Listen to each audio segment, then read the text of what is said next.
ओम शांति। अभी हम आज की मुरली को रिवाइज करते हैं। 20 अक्टूबर साकार महावाक्य। सबसे पहले बाबा ने कहा कि तुम गोप गोपियों में सबसे खुश नसीब कौन है। जो गोडली ज्ञान डांस करते हैं वही फिर सतयुग में जाकर प्रिंस प्रिंसेस के साथ डांस करेंगे। ऐसे खुश नसीब बच्चे अभी बाबा पर पूरा पूरा बलि चढ़ते हैं। कहते हैं, बाबा मैं तेरा, मेरा कुछ भी नहीं। आप हमें स्वर्ग का मालिक बनाते तो हम क्यों नहीं आप पर बलिहार जाएंगे। और फिर बाबा ने बच्चों को धीरज देते हुए कहा कि बच्चे अभी सुख के दिन आ रहे हैं। अभी तुम्हारे लिए मैं स्वर्ग स्थापन कर रहा हूँ, जहाँ तुम 5000 वर्ष पहले भी थे। फिर से तुम विश्व का मालिक बनने वाले हो। इसलिए बच्चे धीरज धरो, ये अंधकार की दुनिया खत्म होने वाली है। और आगे बाबा ने अपने लिए कहा कि बाप सेवाधारी है ना, तुम बच्चों के लिए स्वर्ग स्थापन कर रहे हैं, जहाँ तुम राज्य करेंगे। विश्व का मालिक बाबा कहते मैं नहीं बनता हूँ, तुम बच्चों को बनाता हूँ। मैं तुम बच्चों को सब कुछ देकर चला जाता हूँ।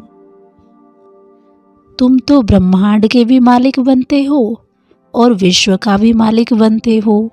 मैं तो केवल ब्रह्मांड का मालिक कहलाता हूँ। तो तुम बच्चे मेरे से भी ऊंच बन जाते हो। और आगे बाबा ने बच्चों को सेवा के लिए प्रेरणा दी। कहा कि तुमको मंदिर में जाकर सर्विस करनी है। उनको बताओ यह लक्ष्मी नारायण ही भारत के मालिक थे। बाबा कहते बच्चे अब इस दुनिया की क्या हालत हो गई है, कितना हाहाकार मचा हुआ है। लड़ाई लगेगी तो अन्न कपड़ा कुछ भी नहीं मिलेगा। अभी उथल पाथल होगी तो कई बच्चे जो कच्चे हैं उनके तो देखकर ही प्राण निकल जाएंगे। किसको मरता हुआ देखकर कईयों को बड़ा शौक लगता है और मर जाते हैं। लेकिन तुम बच्चों को खुशी होनी चाहिए। कहा जाता है मिरवा मौत मलुका शिकार। यहाँ तो देखो बच्चे गर्भ जेल में भी बहुत सजाएं खाते हैं। बाहर आया बच्चा मर गया और फिर से दूसरे हिसाब किताब भोगने के लिए गर्भ जेल में चला गया।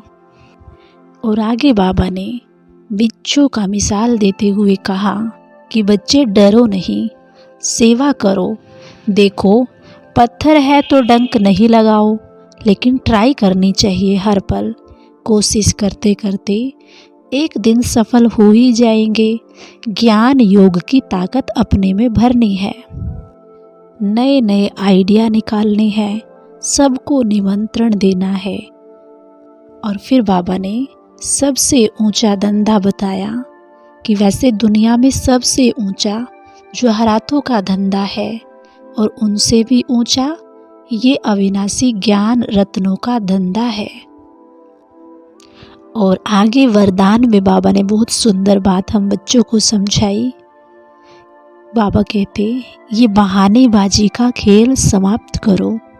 जिन बच्चों को बहानेबाजी का खेल आता है वो कहते रहते ऐसा नहीं होता तो वैसे नहीं होता, इसने ऐसे किया, परिस्थिति ऐसी थी, यानी बहानेबाजी की भाषा बोलते रहते हैं।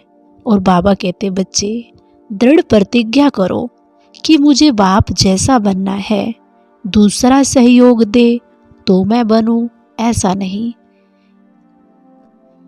इस लेने की बजाय हमेशा मास्टर दाता बन सहयोग, स्नेह, सहानुभूति देना ही लेना है। इस भावना से मास्टर दाता बन, सोमानधारी बन, देते चलो और सब बहानेबाजी के खेल को समाप्त करो। इस बहानेबाजी के खेल को समाप्त करने वाले मास्टर दाता बनो। और आगे बाबा ने स्लोगन में पक्का कराया कि जब मैं और मेरेपन के भावों से वैराग्य हो जाता है तब कहेंगे बेहद के वैरागी। एक तो वैराग्य होता है बाहरी चीज़ों से, बाहरी वस्तुओं से, दुनिया से, लेकिन यहाँ बाबा सूक्ष्म मैं और मेरेपन के भावों से वैराग्य करने के लिए कह रहे हैं कि जब तक मैं और मेरापन रहेगा तब तक वैरागी नहीं कहलाएंगे। इसलिए इस मैं और मेरेपन के भावों को ख़त्म करना है। इनसे भी हमें वैराग्य हो, महसूस हो कि मैं तो एक चमकता सितारा हूँ, मैं परम धाम से आया हूँ। इस सृष्टि पर मैं केवल एक पार्ट बजा रहा हूँ, मेहमान हूँ। तो सदा वैराग्य की वृत्ति बनी रहेगी, जिससे हम निरंतर बाबा के समीप रहेंगे, बाबा के साथ रहेंगे। तो ये थे आज की मुरली के मुख्य पॉइंट। आज सभी पक्का करें कि मुझे ईश्वरीय सेवा में, ईश्वरीय कार्य में कभी भी बहाना नहीं लगाना है और मैं और मेरेपन से ऊपर उठ सदा बाप समान सच्चा सेवाधारी बनकर रहना है। अच्छा, ओम शांति, ओम शांति।